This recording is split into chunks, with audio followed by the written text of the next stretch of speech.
G'day all, welcome to today's vlog. This might be a bit of a shorter one today, but I thought it'd be a little, slightly, we'll see if it's an interesting topic to go on. I wanted to cover some of the lore from the different spacecraft that the various species in Fragged Empire use.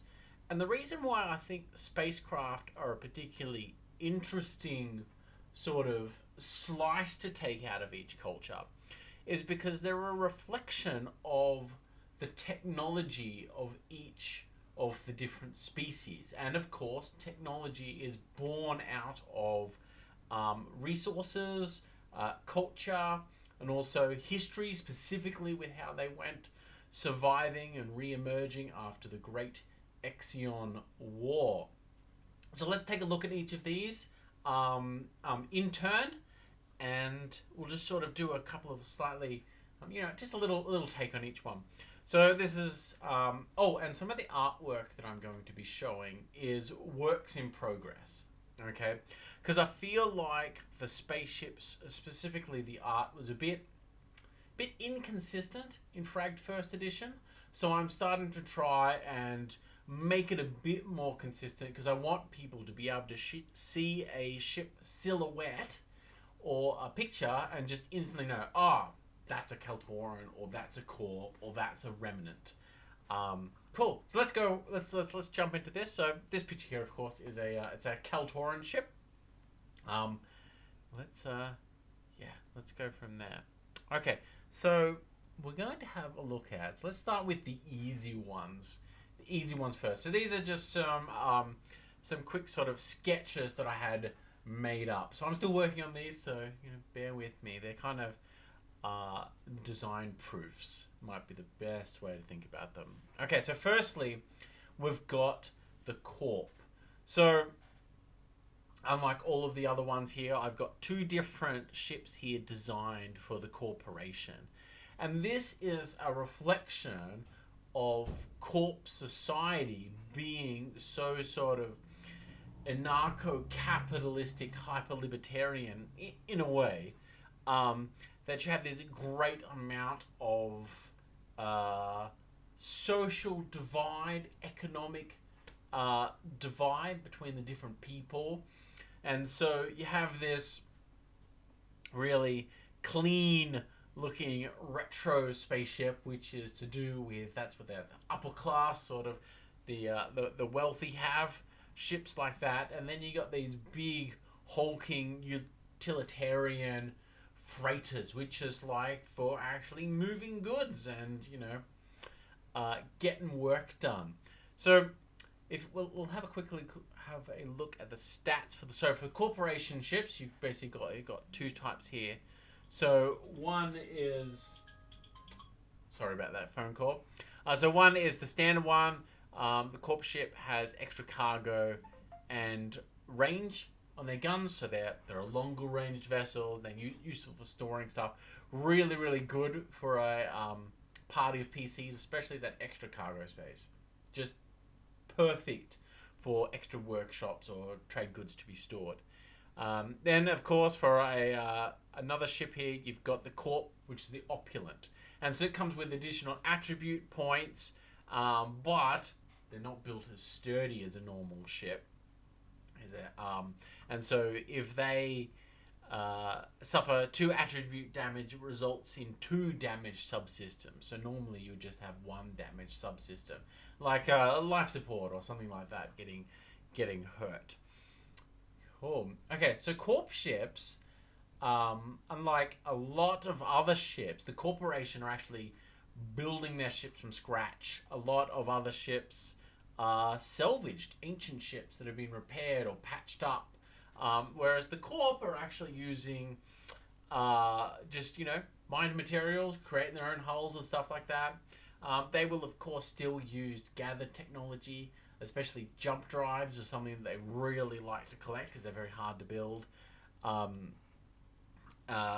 And yeah, so they a lot of the ships within the Fragged universe are Corp vessels. Okay, way more proportionally than population for the other groups. Okay, let's have a look at another one. So this is the Legion up here. So the Legion ships, they are ancient wartime ships. So they were built by the Archons during the war, and the Legion, they're not making any new ones. They've just got to patch up existing ones. And the Legion are a bit more of a quality over quantity approach to their technology.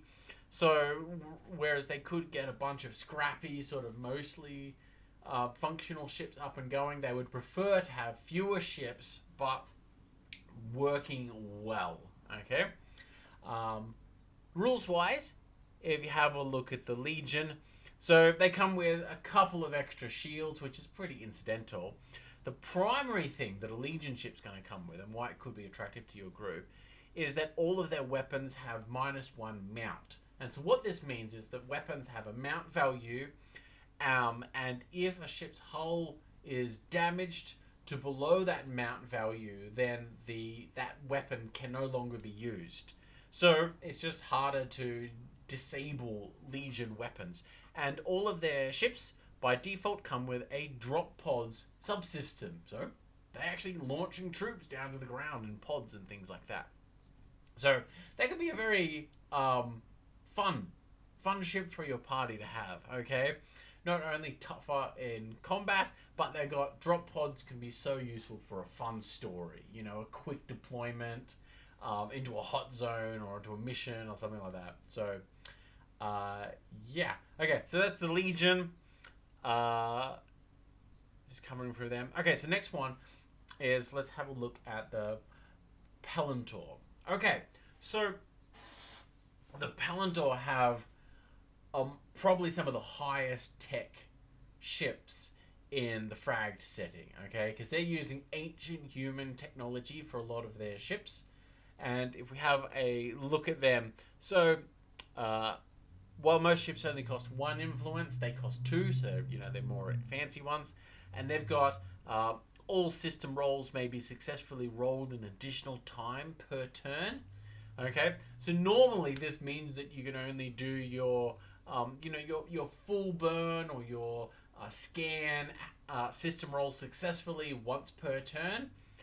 Palantor can do all of those rolls twice per turn. So yes, it means that you're going to have more PCs making that roll, but this means that they're turning sharper, they're repairing quicker, they can have digital domination of the battlefield if they want. It's a thing that they focus on. They can choose to just dominate in that one area. Okay? And the subsystems they come with is a Palantor server link, but unfortunately they have no life support by default. So this means if a Palantor dies, they can be uploaded to through a link in that ship. But they come with no life support, so you'll have to install that if you want non-Palantor, non-Zao on one of their ships. They also have slightly fewer attribute points than other ships. So they are a very odd choice. I suspect not many PC groups will want to take a Palantor ship, but as a GM, you can stumble upon one, and it will create a very interesting choice. Okay, so the Palantor, they're how do you put this? So towards the end of the humans being around, they entered what was called the Age of Gnawing, is where basically they had technologically devolved themselves, okay, in a way that they kind of forgot how to run things. All knowledge and power was centralized with a few different factions. One of them was called the Yaluma clan, which were the ones that set up the Palantor.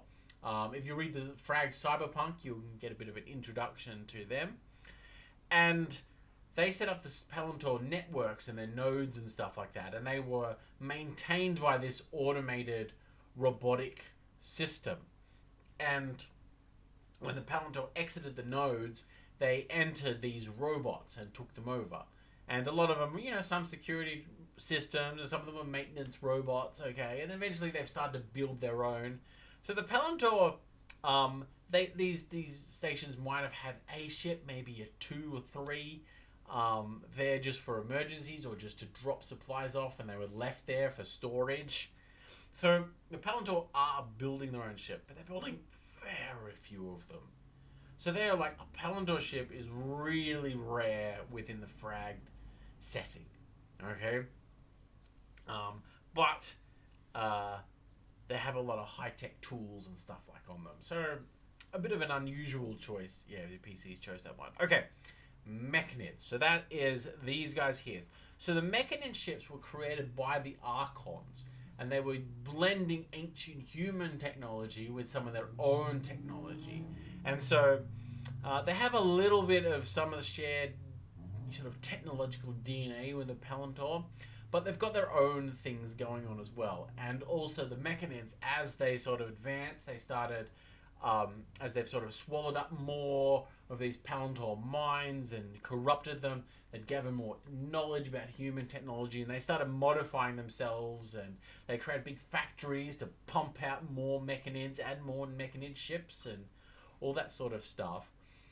And so you could get a number of Mechanid ships around.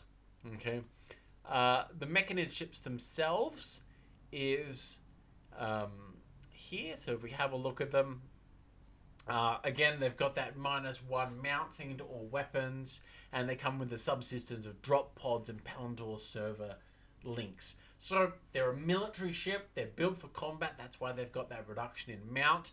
The drop pods, you're probably looking at a teleportation system for deploying their forces. And they're an NPC ship. They're not something that a PCs would have, because a Mechanid ship is likely to actually be a Mechanid. It's like it's a giant robot. It's not going to have hallways. It's not going to have a bridge. It's going to have a central CPU system, and then smaller robots moving about inside it for maintenance and running its functions. But you can also get an infested Mechanid ship. So this just represents another ship where the Mechanids have taken over. Either they've just hacked its AI systems, or maybe Mechanid robots themselves have gotten on board, and they've just sort of did a bit slight of an upgrade to the ship. They've tweaked a few different things, but it's not been fully kitted out with a full Mechanid fancy teleportation, biodisintegration type technology and stuff like that, or Reaper beams. Yeah. Cool. Okay. So let's have another quick push forward. Okay. So what you've got here is a Remnant ship. So the Remnant ships are ancient ships. So the Remnant were, yes, they had a massive big war with the Nephilim, but they were largely wiped out by virus. Okay? And then a lot of their, facilities and planets became infested by echoes, particularly cities where there's lots of people. So there was actually a fair bit of Remnant technology and ships still out there, okay? Rusting away in hangar bays and what have you. And the Remnant have managed to secure some of them, sort of fight back the echoes and recover them, repair them up, get them functional again. So they have a moderate amount of ships, the Remnant do, but there's sort of the potential there for them to get a lot more. Remnant ships were also built to be very sturdy. So Remnant, or the Ursai as they were known back then, were known for their strong shields, and the higher-ups also knew that the war was coming, and so they were prepping by building more militaristic ships. And if we have a look at the Remnant rules, you can see here that they have +8 shields, and an additional damage is required to damage their subsystems or rooms. So normally 2 damage would result in a subsystem being damaged. This would require 3 for their subsystems to be damaged. So you're looking at Remnant don't have any much fancy sort of tools and what have you. They're just sturdy. Okay? They're just very, very tough ships. And which is also a bit of a reflection of the Remnant and themselves in that they are a reasonably well-rounded, sturdy, physical people, and so they've built ships for that same sort of purpose, that same sort of mindset of where we're not going to have holes and we're not building for a particular cause. They're also not scrap building ships, so they're kind of still adapting from the old ways. Okay, next one here is the Nephilim ship. So these are big biological vehicles in a way, and many of them you could think of as just being a big Nephilim, a big creature that flies through space. And yes, it flies tentacles first. It waves these tentacles like this as a way of sort of guiding itself, using the ley dust to sort of create channels to pull itself forward. Let's have a look at the Nephilim ships. So they have, this is also another pretty good choice for a PC party, especially because, well, it comes with a cool subsystem. Okay, so it may perform one free system roll per turn with a flat +0 skill modifier. And it comes with a subsystem, spacecraft brain, but it comes with a complication. Ship has its own agenda. So Nephilim ships are alive. They're able to function and do things themselves. So this free system roll, even though it's at a +0, so it's not a great roll, is pretty useful for doing those easy to roll skill roll stuff, and it just frees your party up to do other things, which makes them pretty effective ships, combat wise. And of course, probably narratively, they by default come with a spacecraft brain, which means it has a personality. And you can install that subsystem in any ship, but the Nephilim just come with it automatically. So if you're a GM, give your ship a name and a personality and go to town with it. It's a staple sci-fi thing to have that sort of sentient ship. Okay, so next one here is, let's have a look at the Twyfar. So this is the ship down here. I'm going to have a bit of a play with its colors still, but you can see that it has solar sails on it. And let's have a look at the Twyfar ship here. So it comes with the full burn system roll, allows it to do an additional 45-degree turn. Complication, unable to enter an atmosphere. Subsystem, stasis chamber, and shuttle. Okay, so, and they require 0 cargo space for these. So that additional turning on a full burn means the Twyfar ships are by far the most agile of all the ships. They're just able to turn so much easier than other ships, and turning is a big thing in space combat. Narratively, they are unable to enter an atmosphere, but they come with a shuttle, okay, and stasis chamber, which I believe also counts as a medical workshop, and it's used for long distance travel, which reflects that the nature of the Twyfar is a nomadic space people journeying through. Like, these are their cities, these are their homes, these are their factories, these are everything that is their society, is their ships. So they have a large number of Twyfar. And most Twyfar, except for the Salamander Symphony, live in ships. And still a sizable amount of the Salamanders would too. And yeah, that's a pretty solid choice for a party. Cool. Okay, so let's jump on here to the Oni. Okay, so this one here is, you could probably think of this as a small Oni cruiser or a heavy Oni fighter. See, it's got this giant hatch in the top. This is so the giant Oni can fit inside, and it is totally a reflection of their personality. A big, thick armor is built to look scary and aggressive. They use that Oni feces fuel to power their ships, which are really, really smoky. Let's have a look at the stats for the Oni ship. So this is pretty simple because it's an NPC ship, so we make those a little bit simplified. -1 mount and +1 shield damage to all weapons. So they're all built for pure combat. No fancy toys, no fancy tricks. It's just big guns, lots of armor to cover those guns.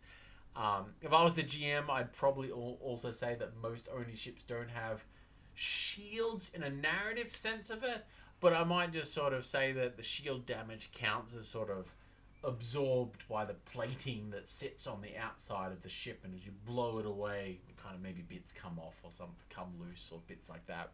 That's how I would explain it. But mechanically I wanted to keep them a little bit. I didn't want to make stuff too complicated for the GM on that front. Oni are scavengers and thieves. Okay, they just go to a place, steal resources, and they just cobble stuff together. And I think that could lead to a lot of real weird designs for their ships. Underneath all these plates might be the framework of a completely different species of ship. Okay, it could be like a remnant ship that's been gutted and then just made to look Oni. Okay, next one here, the final one, is the Kelthorans. So I'm still going to do a bit more work on this design. There's a couple of things I want to tweak here. So Kelthoran ships. So first I'll show the stats and I'll sort of do the bit of a background for them. So this is the Kelthoran cut and shut ship. The damage control system roll may be successfully rolled an additional time per turn, so that's for repairing. They get a little extra regen, a little extra cargo space, and the subsystem is an aqua shield, which allows them to fly underwater. Then you've got the other Kelthoran ship, Ancient. This is +2 attribute points and +3 max to any single attribute, and -1 max to all other attributes. This is a fancy version. So the reason is, okay, so ancient Kelthoran society was hyper specialized. Okay, Kelthorans themselves would particularly pick mates which had complementary knowledge and skills, who was their offspring would then have the merging of those skills. Everybody, your role in society was basically predetermined from the family that you were born into. So let's say your family was a family of mechanics, you're going to be a mechanic. Or a scientist, you're going to be a scientist. Because you're going to be born with this specialized gifts and knowledge from your parents. And that was a reflection of ancient Kelthoran technology as well, especially their ships. Ships were designed for a purpose.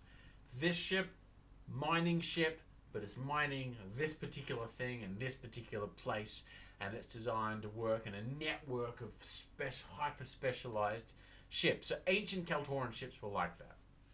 Okay, whereas modern Kelthoran ships, okay, so the ones that were able to get to Kadash after the war or at the end of the war were ones that were retrofitted with aqua shields, so they could fly underwater and then basically survive in hangars under the pit cities on Kadash.